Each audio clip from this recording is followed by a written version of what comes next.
अस्सलाम वालेकुम। कल रात को इमरान खान की गिरफ़्तारी के हवाले से बहुत सारी खबरें गर्दिश कर रही थीं सोशल मीडिया पर, और लाहौर में ज़मान पार्क के अलावा भी कुछ इलाकों की नाकाबंदी कर दी गई थी, जिससे ये खदशा पैदा हो गया था कि शायद आज रात ही इमरान खान को गिरफ़्तार कर लिया जाएगा। लेकिन हैरान कुन तौर पर इमरान खान को गिरफ़्तार करने की कोई संजीदा कोशिश हुकूमत की तरफ से सामने नहीं आई। अब ये हुआ क्या है? अब इस सूरत हाल में ये ही अंदाज़ा हो सकता है कि कुछ अहम कौमी इशूज़ से तवज्जो हटाने के लिए इमरान खान की गिरफ़्तारी का ड्रामा रचाया गया था, और पूरी कौम और मीडिया की तवज्जो उस तरफ लाई गई थी। उस तरफ तवज्जो करके हुकूमत ने आराम से अपने मकासद हासिल कर लिए। लिहाजा सवाल ये पैदा होता है कि आखिर हुकूमत को ऐसे कौन से काम करने थे जिनकी तरफ तवज्जो जाने से बचने के लिए पूरे लाहौर की नाकाबंदी की गई। लाहौर पुलिस को इस अंदाज से हरकत दी गई कि पूरे मुल्क और पूरी दुनिया में इमरान खान की गिरफ़्तारी का तासुर फैल गया, और सोशल मीडिया पर लोगों ने वीडियोज़ बना के अपलोड करनी शुरू कर दी कि माल रोड बंद है और फ़लाना रोड बंद है और ज़मान पार्क पहुँचें और ये करें और वो करें। तो बहुत से सोशल मीडिया कारकुन जो पीटीआई की तरफ से काम करते हैं रज़ाकाराना तौर पे, उनकी वीडियोस बेशुमार हैं जो कह रहे हैं जी ज़मान पार्क पहुँचे, इमरान खान को गिरफ़्तार करने की कार्रवाई शुरू हो चुकी है। तो ये सारा कुछ क्यों किया गया? ये शोशा फैलाने की एक मुमकिन और बड़ी वजह तो तेल की कीमतों में 22 रुपये फ़ी लीटर का इजाफा और मिनी बजट था। इससे तवज्जो हटाने के लिए भी तमाम मीडिया का रुख इमरान खान की गिरफ़्तारी की तरफ मोड़ा गया था, ताकि इस पे ज़्यादा ट्रोलिंग ना हो सके। लेकिन इसके अलावा भी कुछ अहम कौमी सलामती के उमूर थे जिनसे तवज्जो हटानी ज़रूरी थी, और कौम को इमरान खान की गिरफ़्तारी के पीछे लगाकर वो मकासद हासिल किए गए हैं। मरूफ़ सहाफ़ी औरिया मकबूल जान इस मामले को कुछ डिफरेंट एंगल से देखते हैं। उन्होंने अपने ख़यालात का इजहार किया है अपने ट्वीट में। ये उनका ट्वीट आपकी स्क्रीन पर चल रहा है। औरिया मकबूल जान कहते हैं कि इमरान खान की ज़मानत का मीडिया ट्रायल जानबूझकर बना किया, और इस दौरान खामोशी से अवाम पर तरीही महंगाई बम फोड़ने के साथ साथ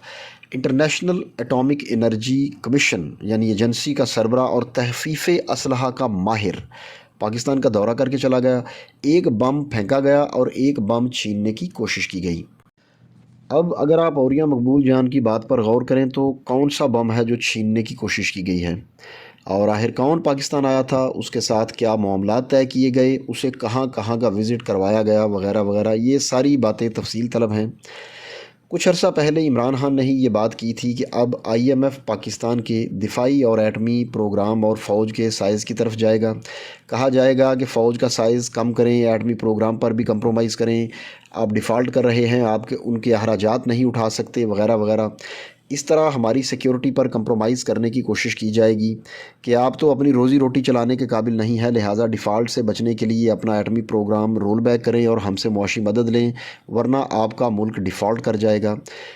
कुछ अर्सा पहले जब इमरान खान ने ये बात की थी, वाज़ेह अंदाज़ में इमरान खान ने ये बात कर दी थी, तो इमरान खान के ख़िलाफ़ मुनज़्ज़म सोशल मीडिया कैंपेन और इलेक्ट्रॉनिक और प्रिंट मीडिया में कैंपेन शुरू हो गई थी,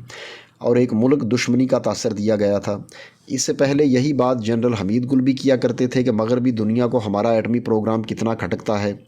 मरहूम स्कॉलर डॉक्टर इसरार अहमद तो सरेआम कहते थे कि मगरबी और सहूनी दुनिया पाकिस्तान के एटमी दांत तोड़ना चाहती है। हालिया दिनों में, अभी चंद दिन या चंद हफ़्ते पहले की बात है कि पीपल्स पार्टी के रहनुमा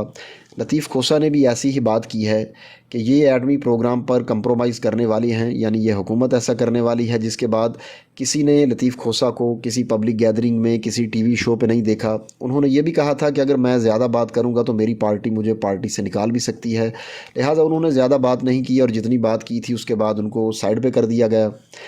इनके अलावा एक और ज़िम्मेदार जनरल रिटायर्ड अमजद शुएब भी ऐसे खदशात का इजहार कर चुके हैं। ज़ाहिर है वो सिक्योरिटी मामलात को बड़ी अच्छी तरह से जानते हैं, उनकी ये फील्ड रही है, तो उनकी बात में वज़न है। इन तमाम शख्सियात के इशारे एक ही तरफ जा रहे हैं कि मुआशी मुश्किलात की आड़ में पाकिस्तान को एटमी सलाहियत से दस्तबरदार होने के लिए कहा जाएगा और तहफ़्फ़ुज़ के लिए गारंटी दी जाएगी। लेकिन उससे पहले ये सारी गारंटियाँ यूक्रेन को भी दी गई थी कि आप एटमी हथियारों को छोड़ दें, एटमी हथियार ना रखें, आपको तहफ़्फ़ुज़ की गारंटी दी जाती है। लेकिन देख लें,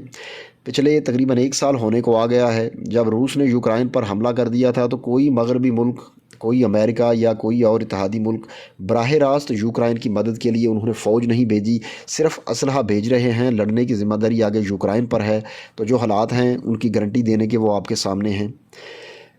अब औरिया मकबूल जान के इस दावे का बैकग्राउंड ये है کہ انٹرنیشنل ایٹامک انرجی ایجنسی کے ڈائریکٹر رافائل مریانو پاکستان کے دورے پر آئے ہیں۔ ان کا دورہ کافی عرصے سے طے شدہ تھا، یہ کوئی شک کی بات نہیں ہے اس میں۔ ایٹامک انرجی ایجنسی مختلف ممالک کے ایٹمی پروگرامز کو دیکھتی ہے، خواہ وہ جنگی مقاصد کے لیے ہوں یا پرامن مقاصد کے لیے، بجلی وغیرہ بنانے کے لیے ہوں۔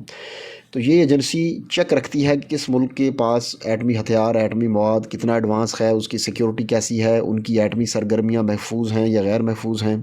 ایٹمی مواد کسی غیر ذمہ دار فرد یا ادارے کے ہاتھ لگنے کا تو کوئی خطرہ نہیں، اور ایٹمی ہتھیاروں کی نوعیت وغیرہ وغیرہ۔ تو ان معاملات کو یہ ڈیل کرتے ہیں اور پھر اپنی رپورٹ ایجنسی کے ہیڈ آفس میں پیش کرتے ہیں، اور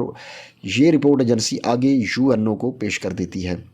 اب سرکاری طور پہ جو ہماری رپورٹ آئی ہے، اکثر جو کہا جاتا ہے اس میں تو یہی کہا جاتا ہے جی انٹرنیشنل ایٹامک انرجی ایجنسی یعنی IAEA حکومت کی طرف سے کی گئی احتیاطی تدابیر سے بہت مطمئن ہے وغیرہ وغیرہ، بڑے سیٹسفائیڈ ہیں، بڑے مطمئن ہیں۔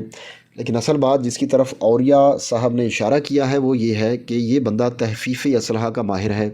یعنی مختلف ممالک میں ایٹمی اسلحہ میں کمی کے حوالے سے جو معاہدے وغیرہ کروائے جاتے ہیں اس حوالے سے اس بندے کا بڑا ایکسپیرینس ہے، لہٰذا اس کا پاکستان میں آنا کوئی غیر معمولی کام لگ رہا ہے۔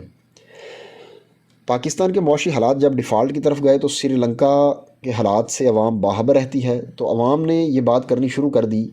کہ جیسے وہاں پر معاشی مدد دینے کے بہانے فوج کی تعداد اور فوج کی جو ایک طاقت تھی ان کی دفاعی طاقت پر ہاتھ ڈالا گیا، شرائط رکھی گئی ہیں کہ فوج کی تعداد کم کریں، دفاعی بجٹ میں کمی کریں، اسی طرح کے دیگر کاموں پر توجہ دینی شروع کر دی ہے۔ اب سری لنکا نے فوج میں کافی ساری کمی کر دی ہے، تو اب خدا نخواستہ کہیں وہی کام پاکستان کے ساتھ نہ شروع ہو جائے۔ کسی ملک کا دفاعی اور ایٹمی صلاحیت کمزور کرنے کے لیے پہلے ایک بیانیہ بنایا جاتا ہے۔ ظاہر ہے جس ملک نے اپنے اربوں خربوں ڈالرز لگا کے اپنی عوام کا پیٹ کاٹ کے خون پسینے کی کمائی سے، عوام کی کمائی سے ایک ملک نے ایٹمی پروگرام کھڑا کیا ہے، ایٹامک ان کو ایکسپلوژنز کیے ہوئے 25 سال ہو گئے ہیں، تو ظاہر ہے وہ ملک اتنی آسانی سے تو اپنی ایٹمی صلاحیت سے دستبردار نہیں ہوگا۔ لہٰذا پہلے آپ کو ایک کہانی بنانی پڑتی ہے، ایک بیانیہ بنانا پڑتا ہے، ایک طریقہ ہوتا ہے کسی ملک کو اس جال میں پھنسانے کا، اور یہ کام بڑے سلولی گریجولی آہستہ آہستہ طریقے سے کروایا جاتا ہے۔ تو اس بندے کے جانے کے بعد اب اصل بات امریکن تھنک ٹینکس کے ذریعے باہر آئے گی، جو پاکستان کے ایٹمی پروگرام کے بارے میں دن رات پروپیگنڈا کرنے میں مصروف رہتے ہیں، اور وہ یہ بات بتائیں گے کہ اس بندے کی حکومتی عہدیداران سے کیا بات ہوئی ہے اور آگے کیا فائنل ہونے والا ہے اور آگے کے حالات کیا ہو سکتے ہیں، کیونکہ پاکستان میں تو آج تک کسی حکومت نے، کوئی سول حکومت ہو، کوئی ملٹری حکومت ہو، کسی نے عوام کو اس قابل ہی نہیں سمجھا کہ عوام کے ساتھ کوئی بات شیئر کی جائے۔ لہٰذا عمران خان کی گرفتاری کا شوشہ چھوڑ کر اور منی بجٹ کا شور اس لیے ڈالا گیا تھا کہ اس بندے کے دورے کو میڈیا میں کوریج نہ ملے اور باتیں نہ ہوں، اور حکومت کے لیے مغربی اکاؤں کو خوش کرنا اور اپنی مرضی کے کام کرنا جو ہے وہ ذرا آسان ہو جائے۔ باقی عمران خان کی گرفتاری کوئی نہیں ہوئی، آپ دیکھ سکتے ہیں کہ پولیس کی گاڑیاں نکلی تھیں، باقی انہوں نے کوئی گرفتاری کی کوشش نہیں کی۔ ویسے بھی عمران خان کی گرفتاری کے لیے ہر وقت وہاں پہ عمران خان کی حفاظت کے لیے لوگوں کا ایک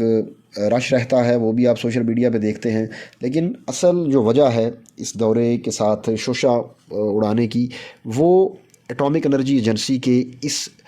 MD کی یا اس کا جو چیئرمین تھا جو بھی تھا، اس کے دورے کو چھپانا حکومت کا مقصد تھا۔